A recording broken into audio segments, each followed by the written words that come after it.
Hey guys, welcome back to my channel. তোমরা সবাই কেমন আছো? আমি তো মোটামুটি ভালো আছি। তো আজকে হচ্ছে 5th সেপ্টেম্বর। তো আমার সমস্ত বন্ধুদেরকে বলতে চাই হ্যাপি টিচার্স ডে। এবং আমিও ছোটোবেলার থেকে এখনও অবধি যে সমস্ত টিচারদের কাছে পড়ছি, হ্যাঁ, তাদেরকেও আমি জানাতে চাই আমার সশ্রদ্ধ প্রণাম। এটা ঠিক যে আমি ছোটোর থেকেই আমার সমস্ত রেজাল্ট সত্যি খুব ভালো। এটা সাথে সাথে আমি যে পরিশ্রম করিনি সেটা নয়, আমি তো পরিশ্রম ভীষণই করি পড়াশুনোর জন্য। কিন্তু সেই সমস্ত টিচাররা যদি আমাকে সেই পথটা না দেখাতেন, তারা যদি আমার পথপ্রদর্শক না হতেন, তাহলে হয়তো আমি এই জায়গাটা অ্যাচিভ করতে পারতাম না, তাই না? তো সমস্ত স্টুডেন্টদের সাফল্যের পেছনে চাবিকাঠিটা কিন্তু তাদের শিক্ষকরাই। তো তাই শিক্ষকদের অবদান অবশ্যই অনস্বীকার্য, তাই না? তো এই হচ্ছে ব্যাপার। আর আজকে হচ্ছে রবিবার।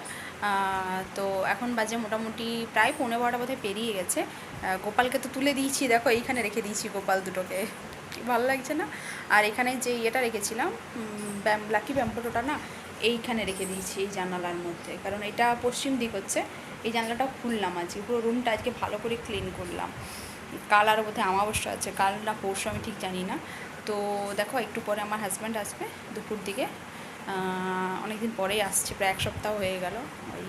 আমার মা ফোন করে ডেকেছে আর কি।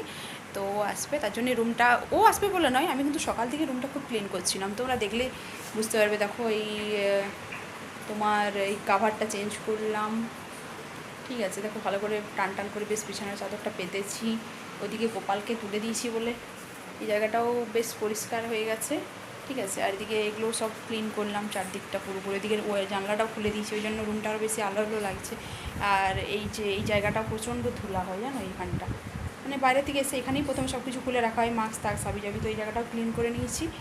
আর এই যে দেখতে পাচ্ছ এই পেটিটার মধ্যে আমার গ্র্যাজুয়েশনের MA সমস্ত বাংলা বই খাতা সমস্ত কিছু আছে। আমি কিন্তু একটাও কিছু ফেলিনি, কারণ আমি জানতাম সবগুলোই আমার কাজে লাগবে। ওই জন্য আমি আমি সব কিছু রেখে দিয়েছি এখানের মধ্যে। আমি এই পেটিটার মধ্যে আমার সমস্ত বই আছে। পেটিটার উপরে ওই কোনায় আমি দেখো রেখে দিয়েছি ময়ূরের পালক। আর এখানে আমি আমার বই খাতা সুন্দর করে সাজিয়ে রেখে দিয়েছি, কারণ আমি পরিষ্কার পরিচ্ছন্নটা পছন্দ করি, ঠিক আছে? এটার জন্য আমার অনেক টাইম লেগে যায়, বাট রুমটাও তো দেখতে ভালো লাগা দরকার না? মানুষের মন ভালো হবে কিসে বলো না?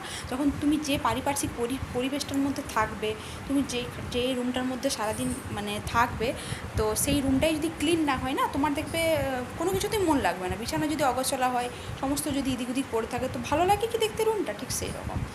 তো গাইস, ভিডিওটাই মনে হচ্ছে অনেক বড় হয়ে যাচ্ছে, তাই না? ঠিক আছে, যদি বিকাল থেকে ভিডিও শুরু করি আরও, তো অবশ্যই আরেকটা ভিডিও করবো। আপাতত এই ভিডিওটা আমি এখানেই শেষ করছি।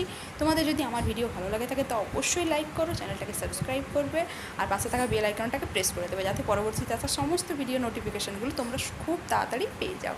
দেখো আমার গোপালকে কি সুন্দর লাগছে না? দুটো গোপালকে সাজিয়ে দিয়েছি দেখো।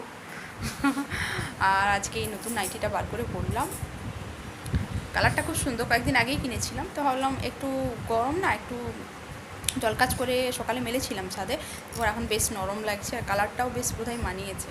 ঠিক আছে গাইস, চলো বাই।